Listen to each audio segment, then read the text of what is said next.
I'm a long way from home, but you grew up just over the water in Queens, and you brought Target back to New York for your financial community meeting after reporting the best full-year comparative sales in more than a decade with a rosy outlook for 2019. Does Target have its Target back? I think we do. I think we're coming off of obviously one of our best holidays in a long time. And a strategy we laid out actually in this very room 2 years ago is really starting to mature.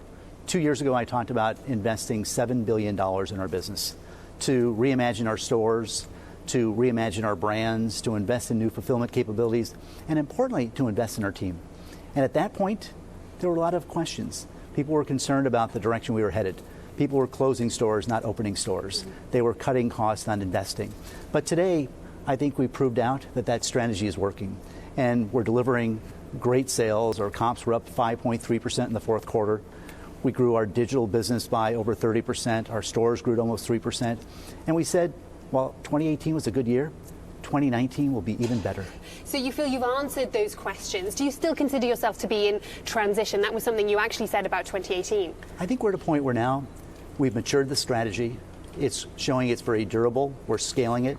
And next year we'll just continue to accelerate. So I think we've proven that our strategy is working.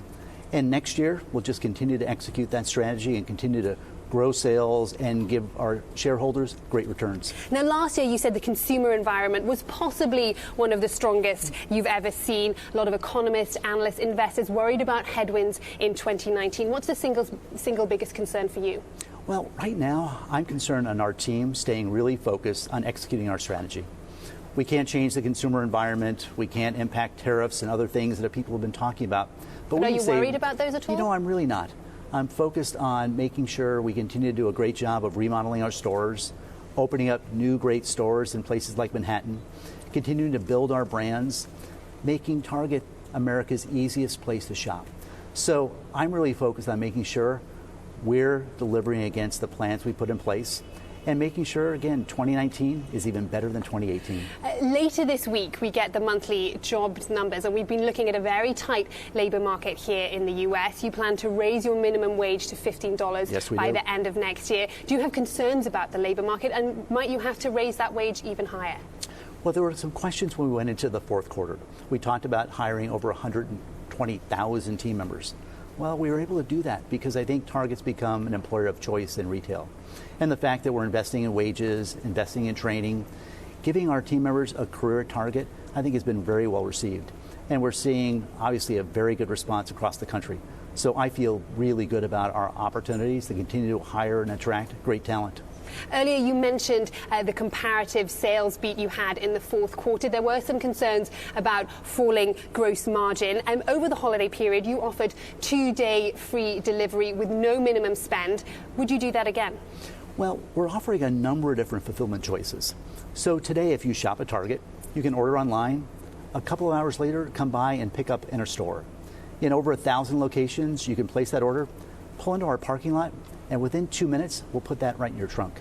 You can leave your son and daughter in the car seat. We have personal shoppers through our SHIP program. Thousands and thousands across the country. You place an order, they'll bring it right to your home. But would you still offer that similar promotion next year? We'll probably offer a variety of promotions during the holiday, just to make sure it's really easy and convenient for the guests, the consumer in the United States, to shop at Target. You also went after the sales that had been left open by the bankruptcy of Toys R Us. You said that toys and baby products sold very well, but they're fairly low margin categories. Was it worth doing that? It certainly was. With our focus on babies and kids, we're going to build lifelong relationship with mom.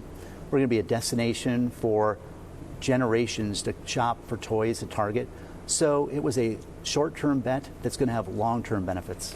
Now, you've also said in the past that you regularly look at retailers on the ratings agency's credit watch lists. Are there particular retailers you're watching at the moment where you think you can pick up sales? Well, we're watching quite a few. And even in the last week, tell us who? You've seen store closures. So many of our peers closing stores, downsizing, bankruptcies and liquidations. So because of our multi-category portfolio, we're an apparel retailer. We sell home products. We sell hard lines and toys. We sell beauty and essentials. We're in the food and beverage business. As doors close, we've got opportunities to pick up market share from a number of different players. And are there particular ones that you're most excited about? Well, there's 10 or 20 right now on the Moodys Watchlist. So we're watching them all very carefully, very closely. But unfortunately, as they close stores, it's an opportunity for us to drive more traffic to Target. You mentioned food and beverage there, and that's an area that you've brought under the leadership of one particular person, whether it's from supply chain to merchandising. If that makes it more operationally individual, would it make sense for you to partner with another grocer there? Well, we think we've got a great footprint in grocery, and what we've done is bring all of the functions together under one leader. And food and beverage is a little different. We deal with perishable products. We're buying everything from produce to refrigerated and frozen items. The supply chain is different. The store operational demands are different. Bringing it all together under one leader, we think are going to provide great benefits in years to come. We've had 6 great quarters of food and beverage growth. We grew market share in 2018. I think the best is yet to come. One final question. Do you have any concerns about Amazon getting into the grocery space? They said they're going to open their own stores. Well, they've been in the space for a while through their acquisition of Whole Foods. We've watched it closely. We'll see how their next turn goes. But you're not worried? Not too much.